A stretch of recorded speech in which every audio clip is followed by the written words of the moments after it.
There's a feeling that many of us know intimately, but struggle to describe.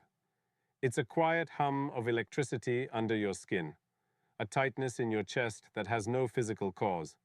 It's the sensation of your stomach churning, even though you haven't eaten anything.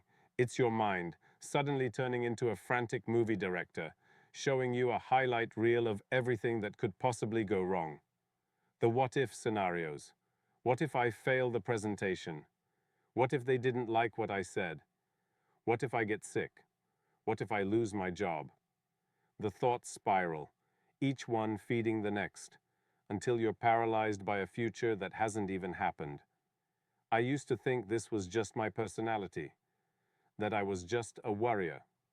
I remember waking up at 3 a.m., my heart pounding, convinced I'd forgotten to do something critically important, even though I couldn't name what it was. I remember standing in a room full of people at a party, feeling completely disconnected, my mind screaming at me to escape. Anxiety was the background noise of my life, and some days it was a deafening roar. But over a long journey, I learned something that changed everything. Anxiety is not a permanent character trait. It's a pattern. It's a habit that your brain has learned, often for very good reasons. And because it's a learned habit, it can be retrained. You can create new patterns. You can teach your brain new ways to respond. In this video, I'm not going to offer you a magic cure, but I am going to share the 3 practical, powerful steps I took to train my brain to be less anxious. This isn't about eliminating anxiety. It's a normal human emotion that serves a purpose. This is about lowering the volume, taking back the controls, and stopping the spiral before it pulls you under. This is how I reclaimed a sense of calm in my own mind. Before we dive into the steps, it's helpful to understand what's actually happening in your brain. Think of anxiety as your body's ancient built-in alarm system. Deep in your brain, you have a part called the amygdala.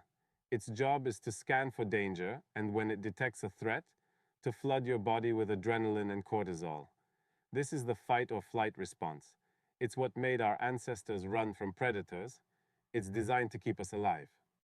The problem is, in our modern world, this alarm system is getting triggered by things that aren't life-threatening. An angry email from your boss, a looming deadline, a crowded grocery store. Your brain's alarm system can't tell the difference between a real predator and a perceived social threat. It just sounds the alarm. When you live with chronic anxiety, it's like your alarm system is stuck in the on position. It's oversensitive. It sees threats everywhere. The goal of our training, then, isn't to break the alarm system. We need it. The goal is to teach the more logical, thinking part of our brain, the prefrontal cortex, how to become a calm security guard. We need to train it to look at the situation, see the alarm bells going off and say, "Thank you for the warning. I've checked it out. It's a false alarm. We can stand down." By practicing the following steps, you are strengthening the connection between the calm security guard and the overactive alarm. You are becoming the trainer of your own mind. This brings us to step 1. Observe, don't absorb. This is the foundation. The first thing we must learn is that you are not your thoughts. Anxious thoughts are events that happen in your mind, but they are not the essence of who you are. When we're deep in an anxiety spiral, we fuse with our thoughts. We believe every single one of them. The thought, "I am going to fail," becomes the reality, "I am a failure." The practice here is to create a tiny bit of space between you and your thoughts, to learn to watch them without getting swept away by them. It's the practice of mindful detachment. Here's how you do it. The next time you feel that wave of anxiety and the thoughts start to race, I want you to try to gently label them. As a thought pops into your head, just mentally note it. For example, if the thought is, "Everyone thinks I'm an idiot," instead of believing it, you say to yourself, "I am having the thought that everyone thinks I'm an idiot." Or if you feel that familiar tightness in your chest, you can note, "I am noticing the sensation of anxiety in my body." This subtle shift in language is incredibly powerful. It changes you from being the main character in the horror movie of your mind to being a person sitting in the audience watching the movie on a screen. You are observing the thought, not becoming the thought. I like to use the analogy of cars on a highway. Your anxious thoughts are like the cars. They will come and they will go. Some are fast and loud, some are slow and quiet. You can stand on the sidewalk and simply watch them pass. You don't have to jump into traffic and get hit by every single one. Your job is just to notice. There goes the worry about money car. There goes the social anxiety car. By observing them without judgment, you rob them of their power over you. It takes practice, but this is the first and most critical step in untangling yourself from the grip of anxiety. Step 2 is about reclaiming control over your time. It's called Shrink the Monster with a Worry Period. Anxiety loves to be a constant companion. It thrives on being an all-day event, whispering in your ear from the moment you wake up to the moment you try to sleep. This step is about firing anxiety as your all-day assistant and giving it a very specific, limited job appointment. Here's the technique. You are going to schedule a 10 or 15-minute worry period for yourself every single day. Let's say every day at 4:30 p.m. This is your official, dedicated time to worry. Throughout the rest of your day, whenever an anxious thought or a worry pops into your head, you don't fight it, but you also don't engage with it. You acknowledge it and defer it. You say to the thought, "Thank you for that. That's a valid concern. I'm going to add it to my list, and I will give you my full, undivided attention at my 4:30 p.m. worry appointment." Then you physically write it down in a notebook or a note on your phone. Then you go about your day. When 4:30 p.m. arrives, you sit down, you set a timer for 15 minutes, and you look at your list. For those 15 minutes, you have permission to worry as much as you want. Go through each item and really let yourself feel the anxiety associated with it. Two magical things happen when you do this consistently. First, you'll find that by the time you get to your worry appointment, half of the things on your list will seem absurd. The distance of a few hours robs them of their emotional power. Many of them may have even resolved themselves already. Second, and more importantly, you are training your brain. You are teaching it that there is a time and a place for worry, and it is not all the time, everywhere. You are proving, through action, that you are the one in control of the schedule, not your random anxious thoughts.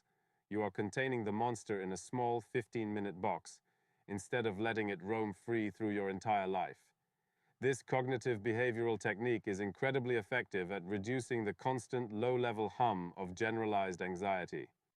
Now for step 3, anchor in the present with the 5-4-3-2-1 technique. Anxiety does not live in the present moment. It lives exclusively in the future, in the land of what-ifs. The ultimate antidote to being lost in a catastrophic future is to pull your mind back, forcefully and intentionally, into the reality of the present moment. The easiest way to do that is through your 5 senses. This is a grounding technique you can use anytime, anywhere, when you feel an anxiety spiral beginning. It's called the 5-4-3-2-1 method. It works by forcing your brain to focus on your immediate physical environment, which short-circuits the worry loop. Here's how to do it. The moment you feel yourself getting overwhelmed, pause. And then, slowly and intentionally, you name 5 things you can see. Look around you and name them out loud or in your head. My blue coffee mug, the dust on my bookshelf, a small crack in the ceiling, the green leaves of the plant in the corner, my own hands resting on my lap. 4 things you can feel. Bring your attention to the physical sensation of touch, the texture of my jeans against my skin, the cool, smooth surface of my desk, the pressure of my feet on the floor, a gentle breeze from the window. 3 things you can hear. Listen carefully. What sounds are present right now? The low hum of my computer, a dog barking in the distance, the sound of my own breathing. 2 things you can smell. This one can be tricky, but try. Maybe you can smell the faint scent of your morning coffee, or the soap on your hands. If you can't smell anything, just imagine the smell of something you love, like fresh-cut grass or baking bread. And finally, one thing you can taste. What is the taste inside your mouth? Maybe it's the lingering taste of toothpaste or tea. Even if it's nothing, just acknowledge the sensation of your tongue in your mouth. By the time you get to 1, you will notice that the volume of your anxiety has been turned down.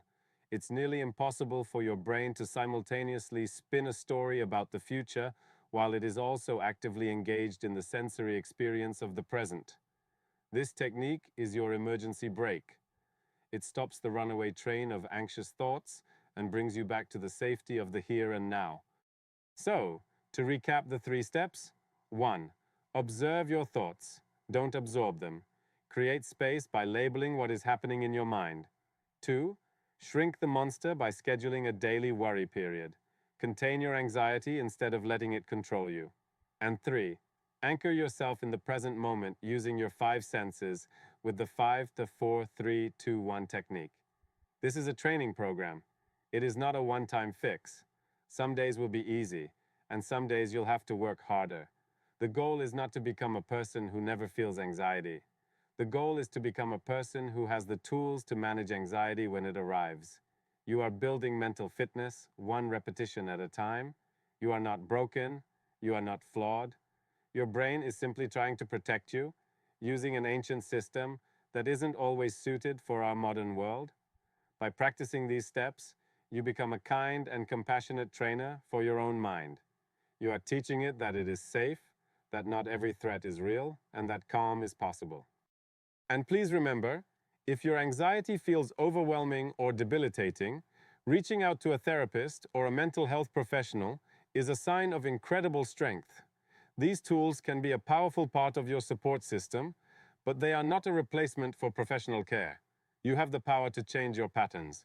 You can train your brain, and you can reclaim your peace.